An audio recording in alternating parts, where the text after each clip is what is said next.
Have you ever had an insurance claim and the insurance adjuster is asking what you feel may be a couple too many questions or trying to dig in a little further and you think it's unnecessary?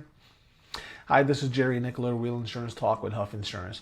Going to talk to you about the reason why that they may do that. Um, Insurance fraud is running rampant in the United States. Did you know on an annual basis there is $308 billion in insurance fraud claims that are paid? That's billion with a B. That's huge. And of that, between 50 and 122 billion dollars of that is for property and casualty, which is what your homeowners and your auto insurance and your business insurance and workers' comp insurance and so forth.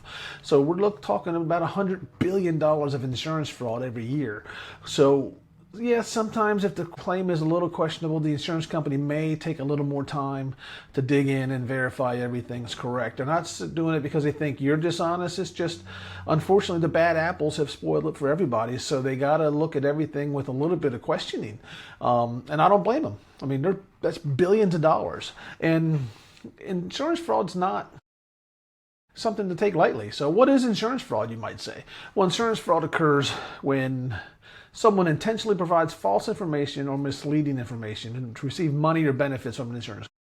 So that can be just flat out lying and say you staged accidents. That's one, right? Other one can be as little as, at least in the state of Maryland, lying about your address, saying you live in a rural county when in fact you may live in a city or urban area, and to save money on your rates. So that could be considered insurance fraud in some states, including Maryland. So there's hard fraud includes intentionally causing or staging a loss. So setting a fire to a building to collect insurance money. We see it on TV all the time, and they always investigate as arson investigations, and people are wondering why it takes them so long to get paid when their house burns down or a business burns down.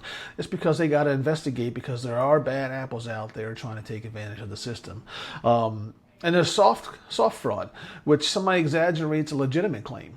This is where you can say maybe the contractor or roofer says, we'll cover your deductible. Well, they're not actually paying the deductible on your behalf. They're padding the bill to make the claim higher to be able to cover that deductible. So that's a soft fraud in some cases, where if you have contractors or body shops or somebody that's saying they're going to cover your deductible, they have no right to waive your deductible. The deductible is what you chose to be responsible for a claim. So if somebody's waiving your deductible, that's an example of soft fraud in the property and casualty side. On the health insurance side, it's the soft fraud. The big one is basically, I'm going to claim the actual cost, retail cost of the procedure, not the insurance cost. So, we all go to the doctors and they say, oh, look, this procedure is $6,000, got the insurance discount of $5,000, so it's only $1,000. So really, if you're having a claim, I mean, $1,000 is the real cost, that even the whole inflated thing. So that's a soft cost. So, and many people don't believe that padding an insurance claim is bad. That's the bad part about it. There were studies done. We were at a fraud symposium in Virginia, and the guy said it was like 60% of people between the ages of 18 and 35 didn't think it was a problem. They just thought it was okay to get a little extra money out of your insurance company. 55 and over, which is my range, it was only like 8%. So we see it as a problem. And being in the business for 30 years, it is a problem. So how much does insurance fraud cost? Well, like I said, $100 billion on an annual basis. So you know who pays for that, right? Yeah, the insurance companies write the check, but you know who really pays for that insurance fraud is you and I as consumers. The insurance company it goes into their loss ratio when they file their rates. So you and I actually pay in the long run for the insurance fraud that's going on out there, through higher premiums, increased claims investigative cost, which increases their expense ratio, more underwriting scrutiny. You think the underwriters are just trying to be a bunch of hard asses, but they're really trying to underwrite the risk to make sure there's no possibility of this could be an insurance fraud case coming down the road. That's why they're looking at roofs so hard these days on homes. So, and then they got to invest in additional fraud detection technology. So their AI tools and their satellite tools and their weather tools and so forth. So there is a lot of fraud going on, and we're all paying for it. Going back to the auto insurance, the fraud examples for auto insurance, staged accidents. There's been a lot of stage accident rings where people create an accident. And we've had some cases when I worked at the insurance company side where people bought a car from another state that was already totaled, retitled it in a couple states, wound up with a clean title in the state of Maryland, bought insurance on it, didn't really get in an accident, but claimed the accident to get paid for. So it was going on, and they finally got the SIU department finally caught wind of it and caught them, and hopefully prosecuted them and put them in jail. Inflated estimates, car estimates, or that one where you got the damage to your car. Here's another example of a soft fraud. Your car's damaged, but you have this other damage that was kind of there before this claim, and the body shop says, hey, let's work to get both of these covered by your insurance. That way you don't have to worry about paying for the other one that that may have been pre-existing when you bought the car, or may have been something that you did stupid that you don't want to file the claim for. So that's padding the claim as well. Vehicle theft schemes. You park your car somewhere where it's going to get stolen. There's always TV shows and movies about that. Go park it under the bridge and leave a door unlocked, and it won't be there when you get there in the morning. So it's all kind of like that. Misrepresenting your information in your auto application, not listing drivers, not telling the truth about your addresses, and so forth. On the homeowners insurance, some really obvious examples of insurance fraud. Like I said, it's the roofing, and most roofers are actually pretty on the up and up, and really good roofers, but there are some. And the Virginia State Police fraud unit head said that the biggest case that they had was actually a case where the roofer was going to an area where he replaced the roof, and he was going up on the roof as he was talking to the homeowner. He had his other guy inspecting the roof, and he was up there with a hammer, and he would boom, boom, boom, with a ball peen hammer, making it look like hail damage on the shingles.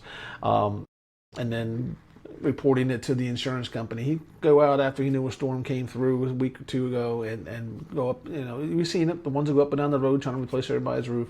And the guy said this went on for years, and somebody finally turned him in, and it was like $121 million worth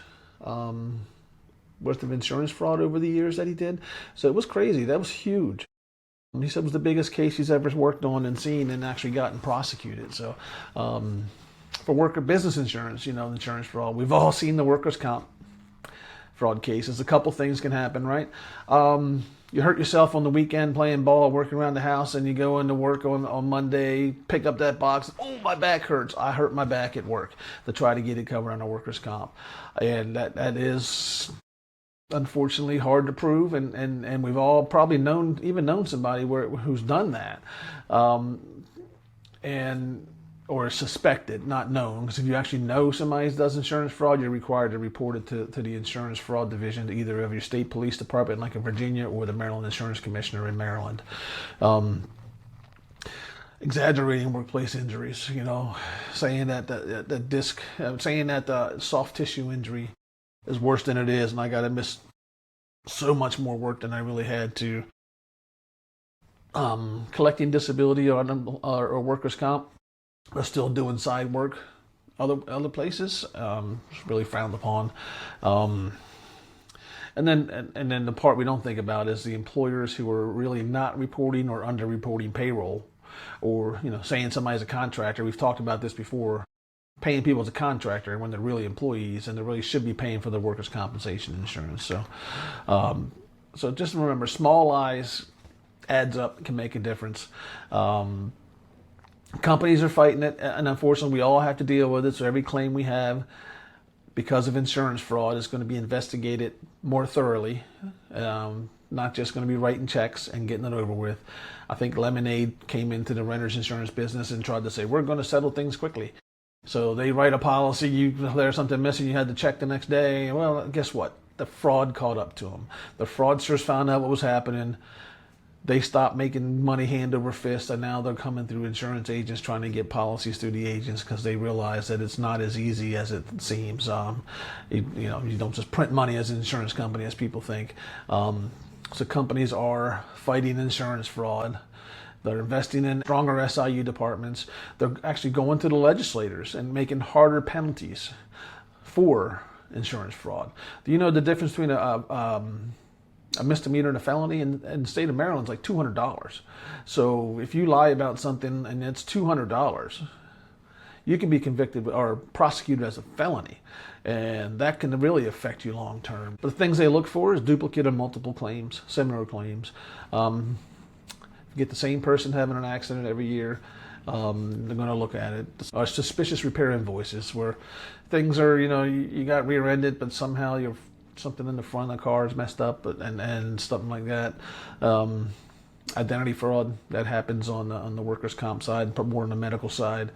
Image manipulation, now they're requesting images to be sent in to get estimates, so people are trying to use AI tools and different tools to make the damage look like it's worse than it is. Then organized criminal activities, staging ring, the accident staging rings, which involves usually the people in the stage, the participants.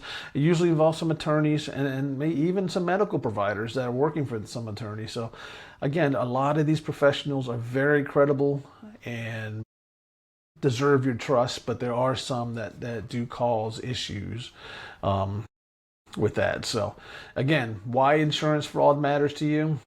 We all pay for it. We just simply all pay for it. If you suspect insurance fraud, if you look up the Maryland Insurance Commissioner's office, they should have an insurance fraud reporting division that you can report any suspected fraud, whether that somebody done insurance fraud, or you suspect it, or you got somebody trying to come over and tell you that we'll get the insurance to pay for everything. Don't worry about your deductible. We got this, right? Yeah, doesn't quite work that way. So if you have any questions about insurance fraud and how it works and how it affects everybody, including us, please reach out to me again. This is Jerry Nicklow, Real Insurance Talk with Huff Insurance. We're here to help you. We're here to talk insurance in plain, simple terms. So if you see something you don't understand, please feel free to reach out. Thank you.